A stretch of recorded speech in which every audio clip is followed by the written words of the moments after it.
Alright, so here's the key for the sorting activity. That should be in your notebook. So take a minute to look at it. This part here got chopped off, but it's 9x plus 1 times the quantity of x plus 4. Okay, these, since they are irreducible, they don't factor anymore, so that's why they're just together with no other thing written under them. And again, I just use the pattern for factoring, and we'll go over it if you need help on any of these tomorrow. Okay, so this is not the sum of cubes because 5 is not a cube number. So this one is irreducible. It's prime. Okay, for number 4, I could factor out an x. And so you get x squared plus 5x plus 6. And then you could look at 6 and x squared, and so you ask yourself factors of 6x squared that add up to 5. That would be 2 and 3. So 2 and 3. So this one can be factored x plus 2 times x plus 3. Number 6, I can factor out a 2x. So I'm left with x squared plus 3. And that's as far as we go because this one does not factor anymore. 3 is not a perfect square, and then you can't even factor the sum of squares. So that's as far as we can factor. For number 8, I can factor out an 8. And that leaves you with x cubed minus 8. And then what we have left is difference of cubes. So keep the 8 out there. So x minus 2, because that's a cube root of x cubed is x. Cube root of 8 is 2. And then for the trinomial part, you end up with x squared plus 2x plus 4. Now you can use the method I showed you today with the SOAP acronym, and then the writing out these 3 times and this one 3 times so that you can get these terms right here. You can do that. I just went ahead and used the pattern. So number 10, I can factor out, let's see, x squared. So you're left with 2x squared plus 7x plus 5. And then you check to see whether this one factors further. So you multiply those two, you get 10x squared. Factors of 10x squared that add up to 7 are 2x and 5x, and then you guys can go ahead and do the x factor. I'm gonna, if you like, or you can do this, where you write the leading term here, and then each of these here, and then in the last box you put the constant, so that's 5. The greatest common factor in the first row, right here, is 2x, so I factor that out. Then something times 2x is 2x squared, that gives you x. Then something times 2x gives you 2x, and that's 1.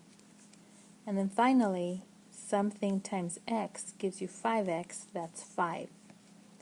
And you always verify whether this number times this number equal this number, and they do in this case, so my factoring is right. So then you bring down the x squared, and then you have 2x plus 5 from here, and then times x plus 1 from here. So number 12 may be the sum of 2 cubes, so you've got to check whether this number here is a perfect cube, and plug it into a calculator and find the cube root of 9,769, and it's not a whole number. It's 21 point something. So that tells you that this one is irreducible because it is not the sum of 2 cubes, and there's nothing, no GCF other than 1, so we can't do anything with it. Okay, so if number 14 through 18 are factored by grouping, you can use the first method that I showed you, but I prefer the second for myself, so I usually go ahead and do that. So you put them in order in your 2 by 2, and then you ask yourself what's the greatest common factor here, and it's x squared. Then something times x squared is x cubed, that happens to be x.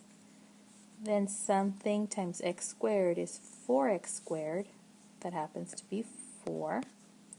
And then something times x is negative x.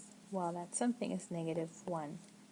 And then you always check whether negative 1, that number times that number, give you that number. And they do. So your answer would be x plus 4 times x squared minus 1. Now, x squared minus 1 is difference of two squares. So you have to factor it further. So bring down your x plus 4. And you should know the difference of squares already by, because you learned it in Algebra 1 or Integrated 1. We're just reviewing it right now, and we went over it in class. So what you have right here is how you factor the difference of two squares. Okay?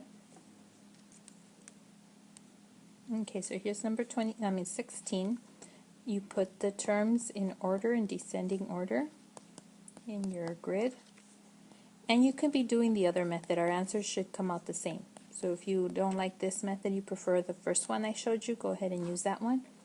So the greatest common factor in these two right here is 27x squared. Sorry, 27x cubed. And so something times 27x cubed is 27x to the 4th. That would be x.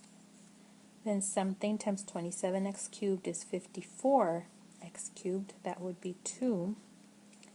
Then something times x is negative 64x, that would be negative 64.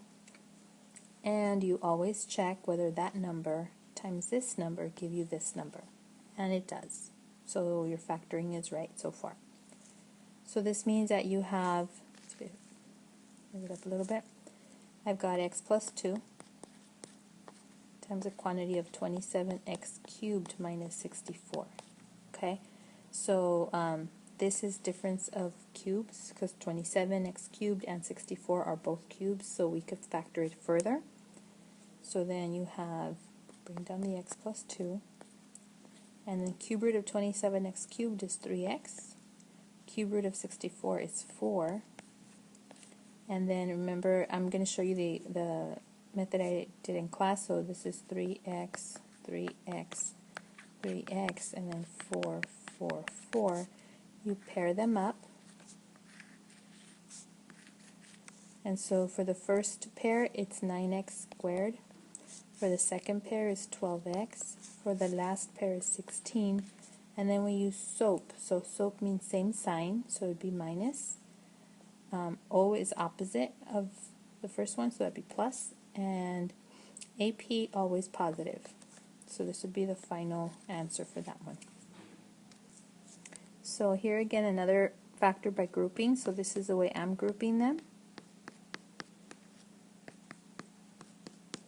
So the greatest common factor in the first row is 4x cubed. Then what times 4x cubed gives you 4x to the 4th? That would be x. What times 4x cubed times, or gives you negative 4x cubed? That would be negative 1 or minus 1. And then finally, what times 4x gives you negative x? That would be negative 1. And then you just double check whether, whether this, sorry I messed it up, whether this times this gives you this, and it does. So your factored form would be x minus 1 times a quantity of 4x cubed minus 1. Now 4 is not a perfect cube, so it's not difference of cubes, and because it's x squared, it's not difference of, because it's x cubed up here, it's not the difference of squares. So this is as far as we can go.